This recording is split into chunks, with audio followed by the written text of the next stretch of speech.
Good morning, everyone. Hello. Thank you very, very much for joining us today on the second day of the Youth 2.0 online event. As you know, it's a 3-day event series of interactive lectures and workshops, which enables us to find ways of putting inspiration to practice. Hope you guys already had a chance to join for the sessions yesterday. My name is Setare. I turned 30 2 weeks ago, not scared at all. I am Iranian, but I've been living in beautiful Vienna for the last 5 years. And I'm working in the United Nations Industrial Development Organization's headquarters in Vienna. And I'm as well a Heartfulness trainer since the last 1.5 years. Joining me today as your other more serious moderator is Gregor. Gregor, would you like to introduce yourself to our audience?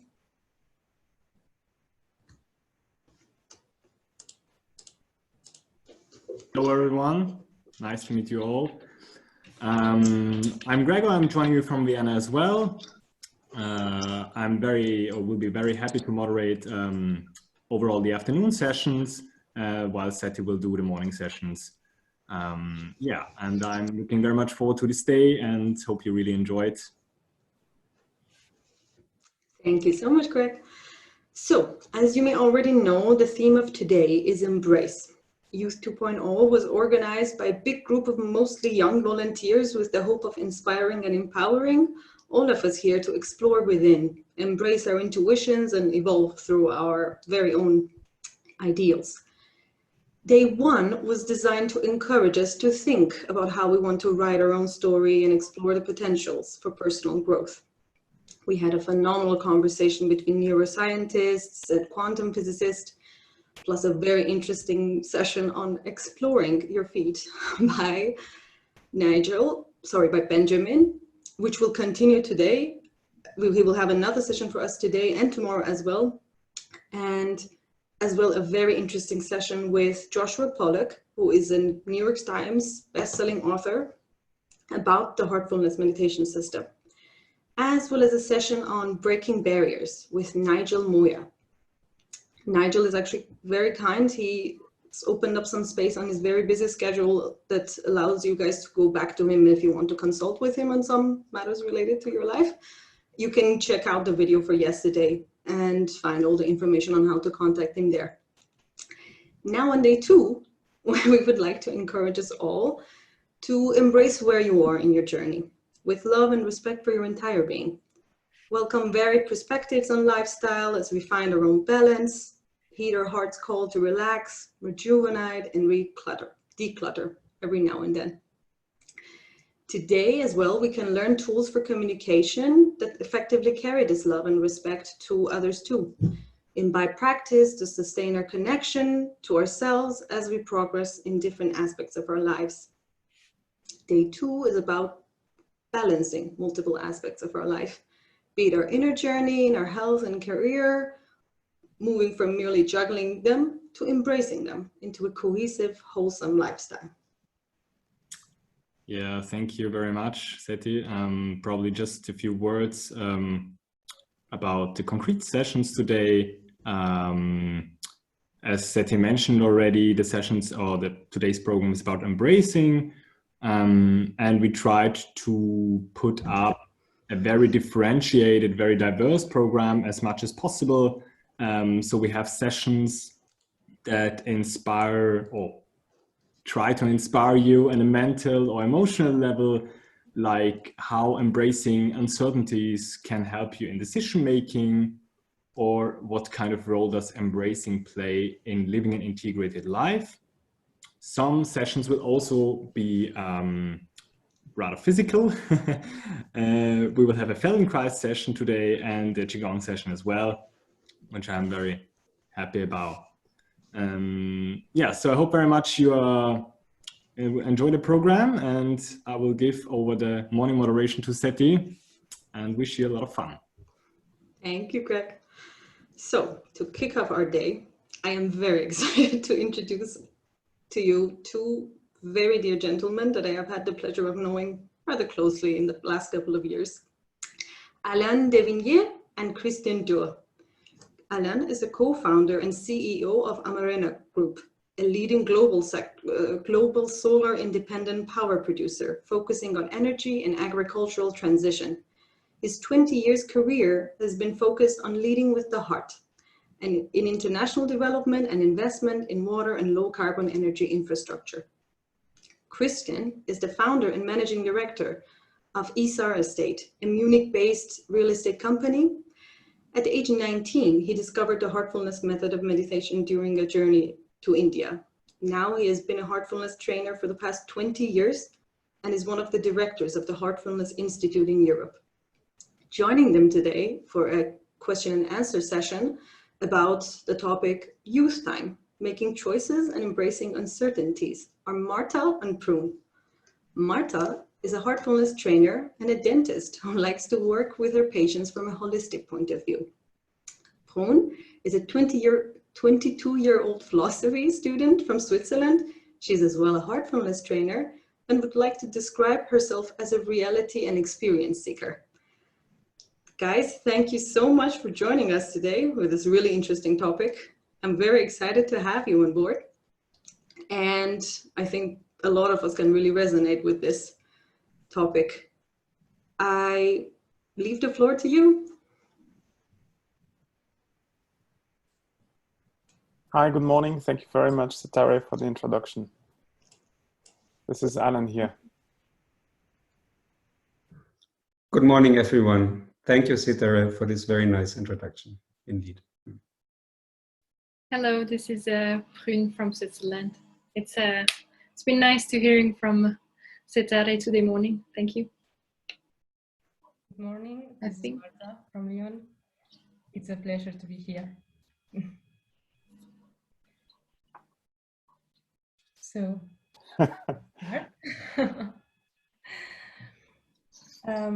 let's talk about taking decisions. When we see our kids playing, sometimes we see they are clear on their decisions.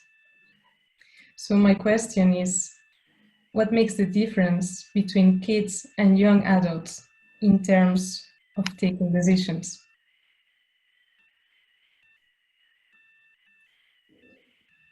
Christian, you want to start? You want to pick up?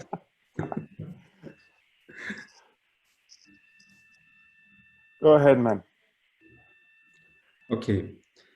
So thank you again for having us. Alain and me, we are kind of not childhood, but young adult friends. We know each other since, maybe 30 years now. So that's quite a journey together, and it's very nice to be here with you all. To start answering Marta's question, when we are children, our spectrum of taking decisions is not so big because we are, let's say, under the benevolent guidance of our parents.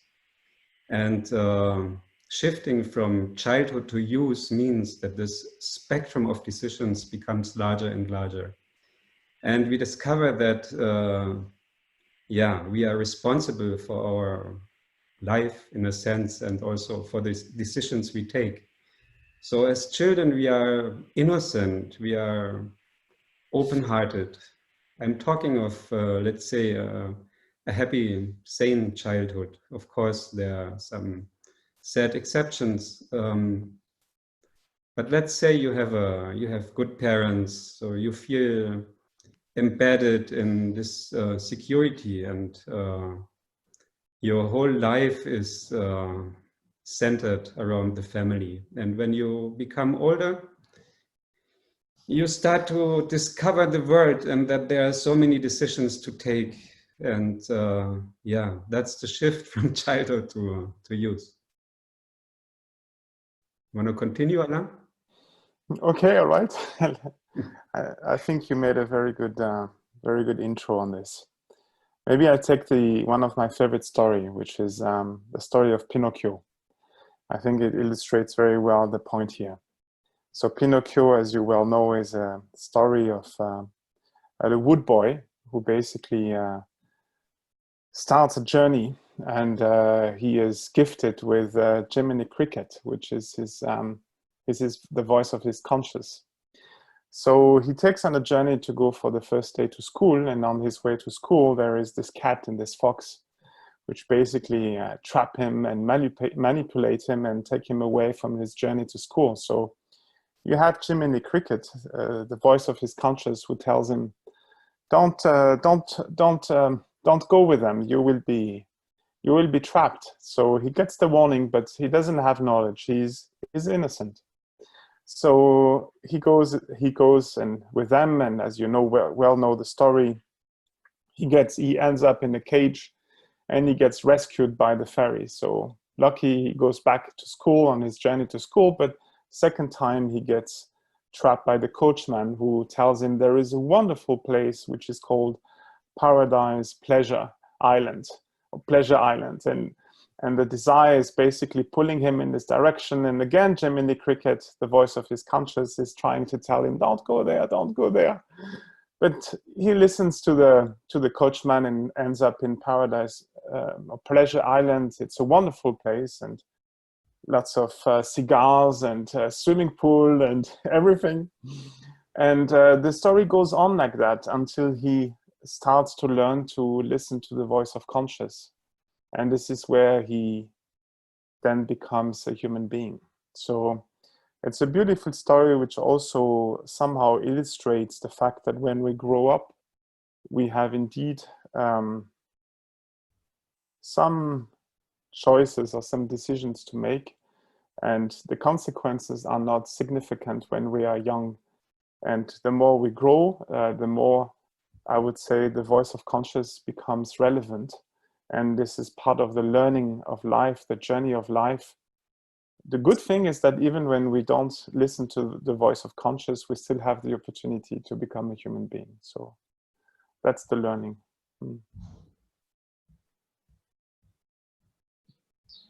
Yes, thank you, Alain and Christian, for this beautiful way of introducing today's topic about decision making. I think when we reflected about this, me and Marta, we also thought, or maybe we had this impression of the importance choices and decisions are taking in the life of young people, because we hear from all around us that it's an important time for decisions. And I was asking myself, do you have the feeling that those choices you take as a young person are more important in somehow in your life? Or what do you think about this importance of decision making in the young youth time? Kristen, maybe I'll start, or you want to start? Please start, Alain. Okay. So let me share with you maybe some provocative thought on this. If I look back at my life, so I'm 45 years old, and of course I was young once in this life at least. I probably had a very few number of times where I have really to make a choice.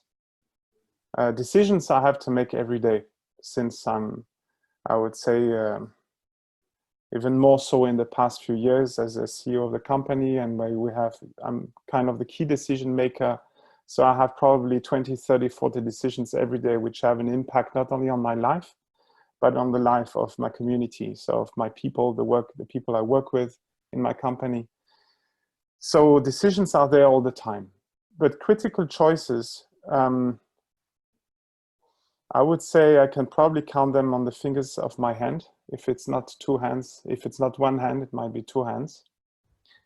And I think it comes from the fact that somehow when you go with the flow, when you stay connected with the flow, which is this underlying current, which is flowing all the time,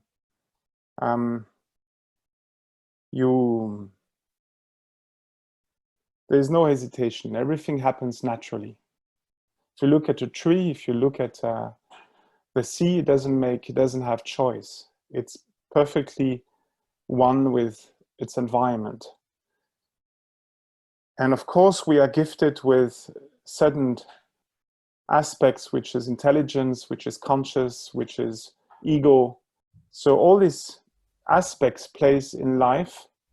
And when there is disturbance, when there is imbalance, when there is disconnection with the flow, the idea of the choice is emerging.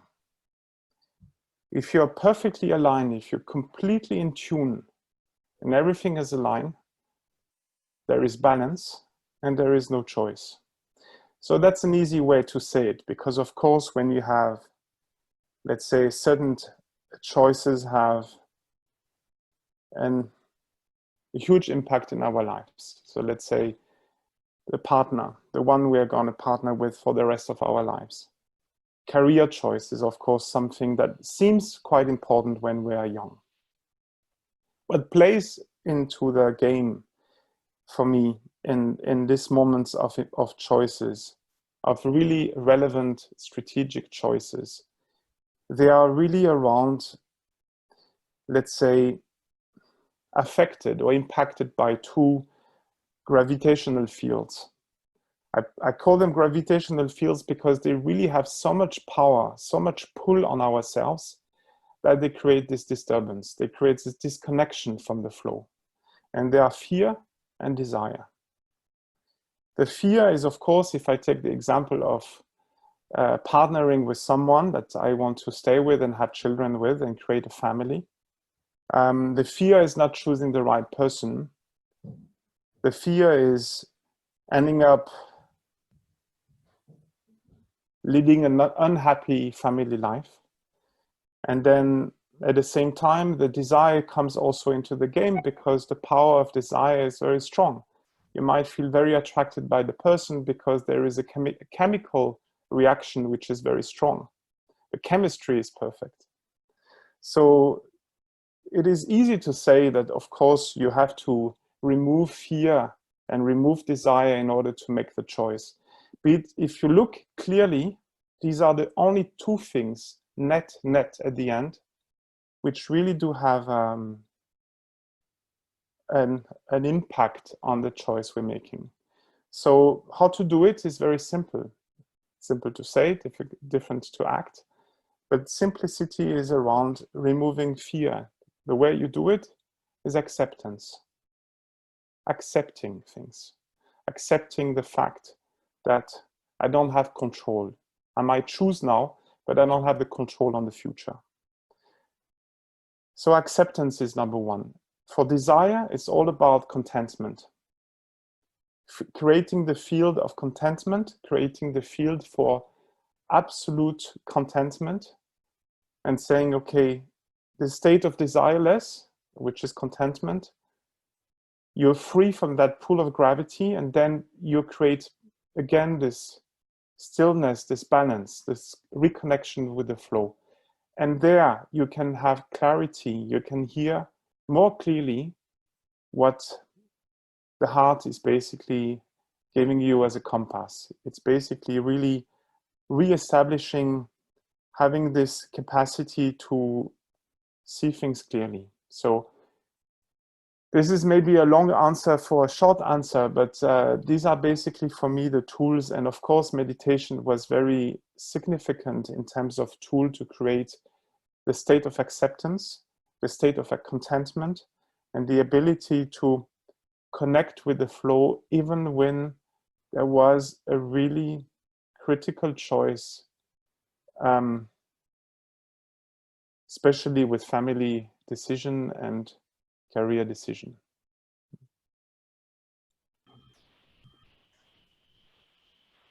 Thank you so much. Dürr. Yeah. Yeah, so good what you said, nothing much to add. In fact, when you look at our life, we are taking decisions every moment. Every second we take a decision. Even now we take a decision. You take a decision if you follow this Use 2.0 seminar. We take a decision what we talk about. We take a decision how we react. So decision taking is part of our life. It's there all the time, every moment. And most of our decisions, they are so natural. We are not even thinking about what we are going to decide. So the main issues are, when you look at it from a business perspective, there are strategic, tactical, and operational decisions. And when we are in the time of use, the first, let's say, horizon of strategic decisions is popping up, which is mostly our profession and then also relationships. And these are strategic decisions because ideally we take a decision which resonates with us and where we feel good. So how to find a way to, let's say, be without fear and desire, what Alain said, and still appreciate the greatness of these decisions. I would like to share how it was for me with my wife. For me, this relationship stuff, it was quite, let's say, emotional, and it was quite difficult for me to find a way to be sure. And of course, what is being sure? You're never sure. That's the incertitude of life. But to feel good, and in a way, this thing, it was a huge teaching for me, because when I got to know her, I liked her, of course. There were things I liked, and there were also some stuff where I did not like so much, kind of character patterns. And so at a certain point where we, felt good, decision needed to be taken if this is, my life relationship in a sense. And so I tried to connect to my inner self, to my heart. And the response I felt was inner peace. There was no turbulence. There was no kind of inner extreme excitement. I felt peace. And when my mind gave contra arguments like, no, but this is not so good and this is not so good, my heart took over and I felt peace again. So to put it in a general way, I think when we have to take an important decision and we connect with our inner self and we try to create an inner vacuum, which is so beneficial for taking a good decision. And I am expressing it with peace. You might be expressing it differently, like feeling in balance or feeling connected to yourself or whatever wording you find. For me, this is, let's say, one tool which is quite efficient to see whether we are going the right path or not. I would also like to add that whatever decision we take, there's always a counter effect. We are living in a dualistic world where we give input and there's a reaction. And even if we take the right decision, it does not mean that life is going to be easy in this context of for what we have taken the decision. The only thing is we have, let's say, the inner conviction and the inner strength to overcome obstacles and to accept the counter effects. When we are in doubt, this energy is not there. When we are convinced, this energy is there. When we have this inner passion to do something and love what we do, this strength to bring us further and further, it's just naturally there. We are willing to overcome obstacles. Another aspect is, and that's, let's say, the teaching of the Bhagavad Gita. They're going to war, and there's Lord Krishna and there's Arjuna, his disciple. And Lord Krishna is trying to prepare Arjuna for the war. And one teaching is, the result is not yours. So that's very much in context to what Alain said of inner contentment and acceptance. Even if we take the right decision, we don't know if we are going to be superstars, if it's connected to sports or the best in our field. And that's, let's say, our destiny. We can only do the best, what is with us, what is our capacities. And letting go from the result is it's a liberating experience, because in this moment you're not stuck in the desire to achieve. It's your inner aspiration to grow. Yeah, I would just build on this, Christian, because I say that one thing, one pitfall very often when we look back at the decisions we've made when there was a choice. We look back and we believe we're trying to assess the quality of the decisions we've made based on the outcome. So the outcome might have come a few weeks later, it might come years later.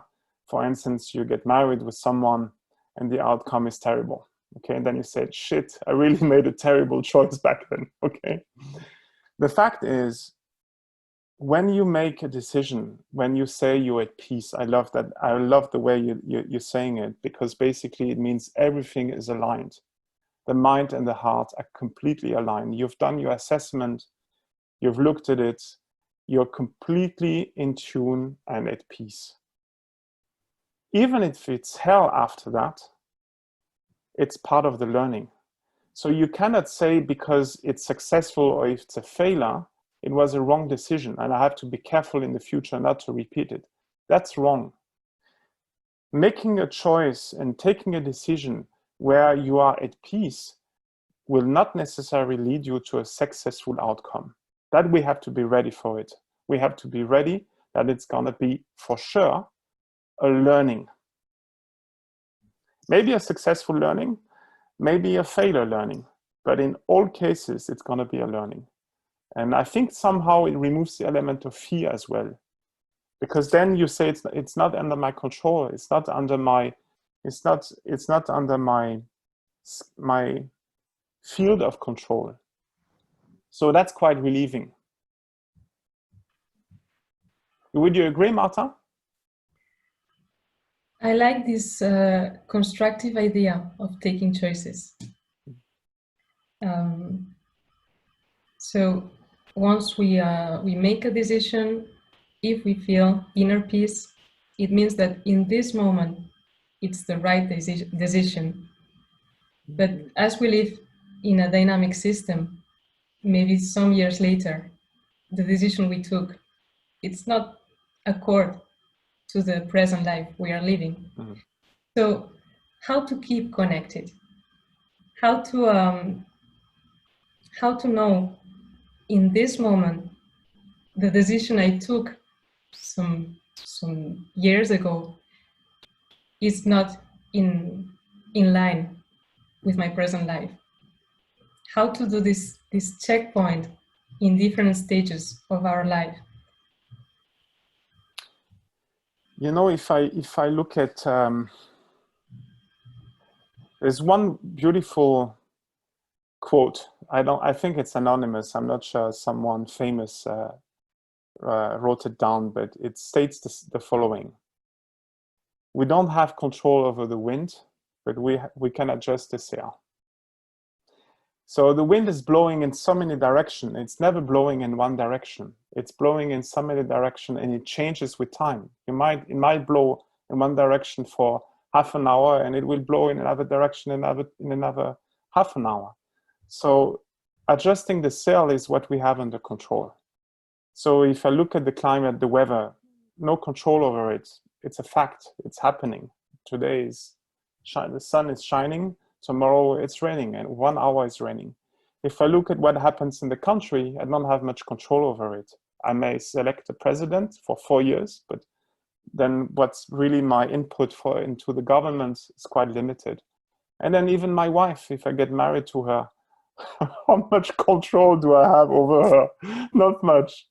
I can, however, adjust the sail within, removing constantly the elements of fear and desire, and just really sailing through that life where you adapt and you accept and you change inside to ensure that you're sailing in the right direction all the time. And somehow it's all, the only really control we have is really on this inner space, this inner world. And somehow we have to adjust every moment. It's not a few years later. You have to adjust all the time. You have to accept to change. You have to accept to be more generous. And then, of course, ultimately, if you want to keep connected all the time and have no choice, that means every decision you're making are not based on choice. They're just based on the fact that you are following the flow. That's possible when, again, no fear and no desire. You have a contemplative mind, you have stillness of mind, you have balance, and there you can really sail through and be guided by the heart. That's for me, that's the way I look at it. Yeah, that's beautiful. I like this idea of sailing, of adjusting at every moment. Yes. Prune? Yes, I also I was thinking, you know, this moment, maybe you're at some point at your life, you just realize, right now I'm not feeling very settled with what I've taken as a decisions, or somehow it's beautiful hearing about all those inner peace, but what if I'm not in peace right now? Or what if I feel those disturbances? And I think maybe one very practical thing you as the person looking at this right now might take out of it is just to take a moment for you to just sit down and then look at what you are feeling inside, and what is this disturbance inside of you, and what part of it is desire and what part of it is fear, and maybe just take a moment to settle with that and accept it and look at it. That might help in times of inner disturbances. If you feel like you would like to be at peace, but you do not feel right at peace right now, maybe that's a good way to start. And yes, I think maybe we take one last question, and then if there are some questions from the audience, maybe we go there. Are you all right with that? Yes. Fantastic. So, Marta, you would like to do the last question? You are muted. Thank you.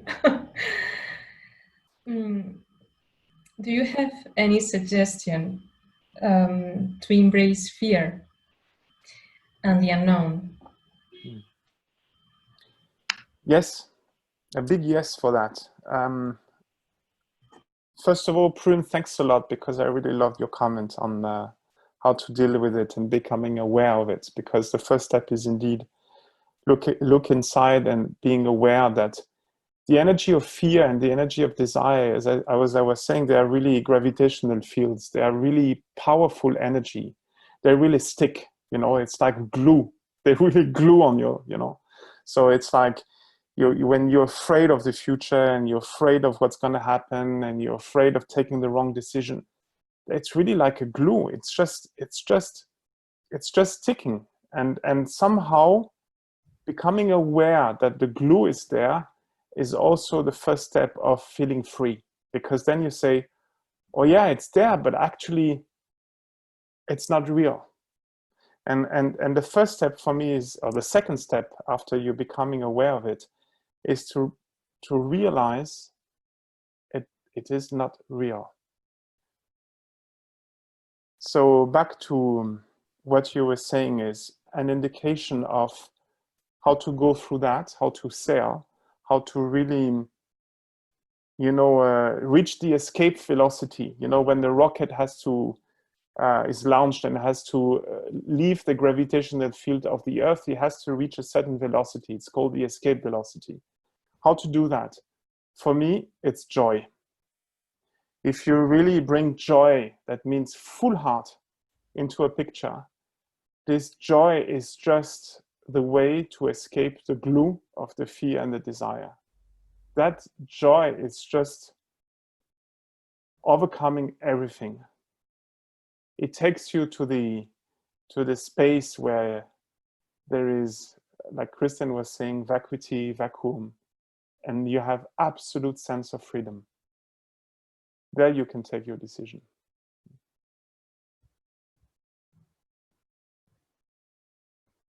Mr. Dürr. Yeah, I mean, I'm so happy that you're wearing the polo shirt of Bayern Munich, which is my favorite football club. And if it brings you joy, it's great. Yeah, you really brought it. And just to remind all that on the left side of Alain's tricot, there's written below FCB, mir san mir, and it means we are us. We are who we are, let's say. So I think that's a good thing if you accept who you are, because if you accept who you are, that's so liberating. And no, it's so true what Alain said, that fear is the gravitational force, but we are human beings, and we are talking of ideal states. And of course, the ideal state is not so easy to achieve, so we need to kind of fight for it in a sportive way. I mean, it's good to accept that there are drawbacks. It's good to accept that sometimes fear is taking over, or desire is taking over. We are not talking of extraterrestrials who are not having all these feelings. We are human beings. We have emotions, we have feelings, we have fears. And it's just, we are talking about how to sublimate it, how to become more, let's say, evolved in another dimension of consciousness, which helps us to refine our life. But you can also, in spirituality, you say you need to be a spiritual warrior to go forward and to move, because there will always be drawbacks. So the magic ingredient is joy, as Alain has been mentioning. That's, I fully resonate with it. When there's joy and let's say a lightness also towards one's own failures and one's own weaknesses. Mm-hmm. And yes, what happens in this moment? In this moment, we don't turn anymore so much around ourselves. We laugh, we have a laugh on our failures. We have a laugh on our, let's say, weak points. And that's what Alain was mentioning in the very beginning of answering to this question. It helps us to accept that, okay, that's me at this moment. I have these fears, I have these desires, but what the heck? I'm going to get out of it, because joy is creeping in, and I have this conviction that change will happen. Does it make sense? Yeah, the only thing I disagree with Kristen, I'm sorry to say that, but when you say we are all human beings, we are not extraterrestrial, you can speak for yourself, please. That's it.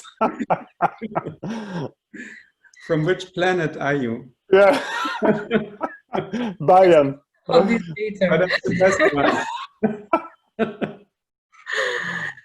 So have we got questions from the audience? Yeah, actually, we've got a few ones, and I think we may start maybe with this one. How do we improve intuition or ability to listen to our inner voice?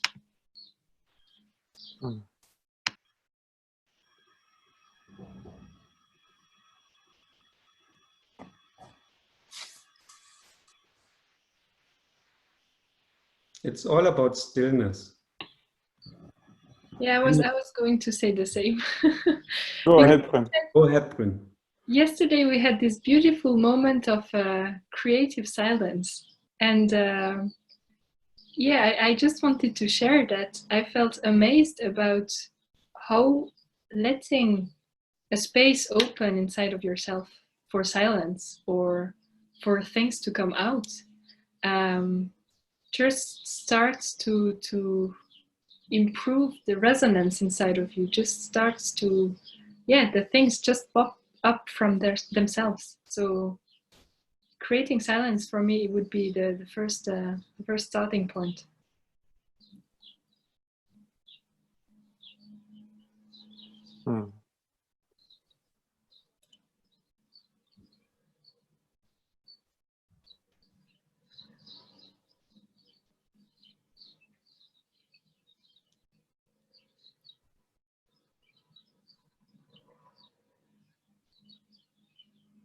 The question was also around intuition, was it? Yes. How to create intuition as well. Yeah? Yes. How to improve your intuition. Improve your intuition. I mean, if we speak about personal experience, I mean, I've been a meditator for probably, I don't know, also more than 25 years. And for sure, it's a tool that that is helping a lot in the way that it's basically creating that an easy way of creating stillness. So even if you're in an airport, I travel a lot, even during these times of uncertainty. I had to travel over the week in Paris and in Portugal for business and for investments. And everything is upside down, of course. When you travel, you become more aware that it's just so many things are happening which are not very comfortable. Traveling is not comfortable.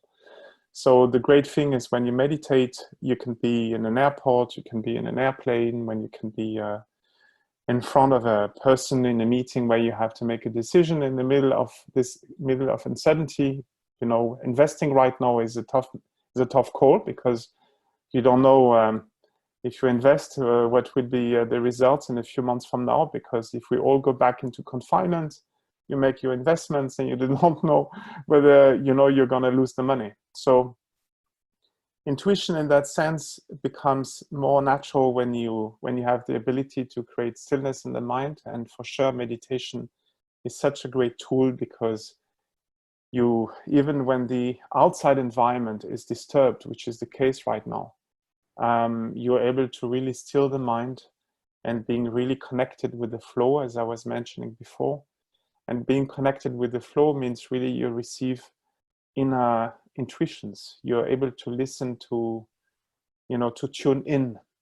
And this ability to tune in gives you really the base for inner guidance, for inner intuition. So the tool of meditation is great. It can be used in early in the morning when you start, but also a few times during the day before a meeting when you have to make an important decision for investments, for instance. And that stillness really brings the clarity of mind. Maybe one thing also, sometimes I think there is confusion for people who are meditating, especially when we are young. I observed this many times. When people meditate, they think that everything is, how can I say, there is no role for the brain. And I completely disagree with that. Stillness is a prerequisite, but stillness means that you have a contemplative mind. When you have a contemplative mind, you are able to look at the situation from a 360 degrees angle. Doesn't mean that you take a decision just because you feel it or because you have the intuition. You really have a contemplative mind, which means it's not polluted by the different noises we mentioned. The noises of fear, the noises of desire, the noises of uncertainty. You're just in that stillness, ability to analyze the situation 100%, 360 degrees. The brain has a role. It analyzes, it really based on the different aspects of the decision. And there, once the brain, once the intellect has grasped all the angles, then it can source just and tap into the heart for validation. If the heart remains still, go ahead. If the heart makes noises, then we have to be back into the assessment, stillness, back into the analysis, and explore a different option, a different avenue. So it's really a game for me between the heart that can sometimes give impulse and confirmation, but it needs the input of the brain, which has looked at all the situation, all the angles. And to be able to do that in a very non-emotional way, not clouded, with absolute clarity, it needs to be a contemplative mind. And that's where meditation is a great tool. Christian, you agree or you disagree? I completely agree. Just adding that you are talking of a scenario where you have quite some time for taking a decision. Good point. Yeah, sometimes we need to take a decision fast. So this contemplative mind process needs to be shortcutted. And well, then it's good to follow the inner intuition. I also think that this intuition, it's a birthright of us. We all have it when we are born, and then the noises come and somehow we lose it. But as Alain was mentioning, this heartfulness practice, I can speak for myself, of course, only it has helped me a lot to sharpen the intuition, I would say. Also, sometimes when you take a fast decision and it's intuition based, you don't see immediately that it was the right one. But there's also one point I would like to mention. It is that whenever you take a decision based on your heart and your intuition, in the process of time in the future, your mind will need to confirm that it was the right decision. That's there's a balance. It cannot be that the heart took the right decision and then later your inner power of discrimination, of discerning between the right and wrong thing will say it was wrong. It's not possible. It will say, yes, it was the right decision. There might be a time lag, but it will be confirmed by your mind, by your thinking, by your ratio. It's teamwork. It's a joint venture between the heart and the mind. Let's put it this way. That's beautiful. We've got 6 minutes to finish this session. I would like to ask you the last question, which has been sent. It says, what would you say to your younger self? But I would like, Christian, what would you say to a younger Alain? And Alain, what would you say to a younger Christian? You mean as an advice or just what comes? As an advice. If you had Alain in front of you, a young Alain, what would you say to him? You start, because she starts to ask the question to you. Yeah, I'm listening to you, old man. Well, it's a challenge because Alain, he's such a smarty. He took so many good decisions that I could just say, follow your heart, because I'm convinced he does. And do whatever you feel is the good path. I think growing old, what you hear from people who are in the transition period to go to the other dimension of existence where the body is gone. So talking of death, it's very often that people regret what they have not done and not what they have done. So I would say dare to explore your life in resonance with your heart, which he did actually. So.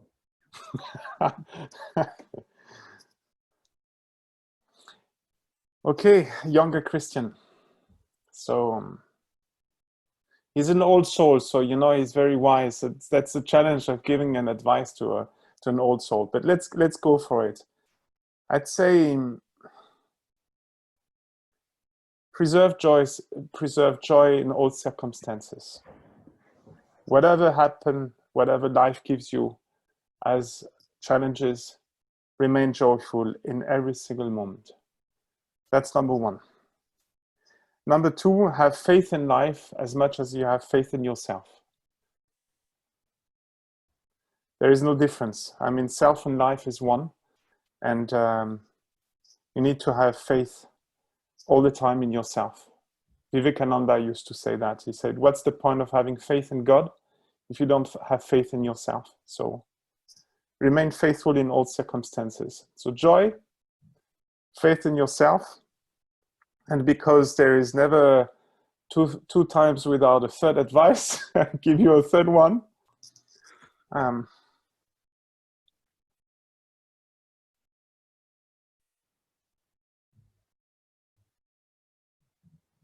When you go for something, go 100%. Not 50, not 99, 100%. So if you go for a decision, once you made it, don't regret and go full in. I do this with chocolate. I go full in. Yeah, I can confirm it's true. Miss Granita. Yes. Yeah, it's beautiful. Thank you. And also, I wanted spontaneously just to add, because this is something I've heard from my mother actually a few days ago, and it has struck me because it was so powerful, resonated so much in me, and it resonates with what you say right now. She said, you know, one precious thing I've learned from my mother is that you can have faith in life. Life is not going to destroy you. It's not there to take you down. It's not there to make it worse, to make things complicated. Life is there to offer you many different chances. And even if you have the feeling you have missed one, there isn't the next one coming. So just feel trust about it. It's okay. It's going to take you somewhere good. And I think it's a very nice thing to have in mind, to have in your heart, carrying that around. It's wonderful. I must say one thing, because Marta was asking the questions very often, and the three of us have spoken. So I want to ask you one question, Marta, before we close. You okay with it? Yes. Go on. So now you're the old soul. So what is your advice to us?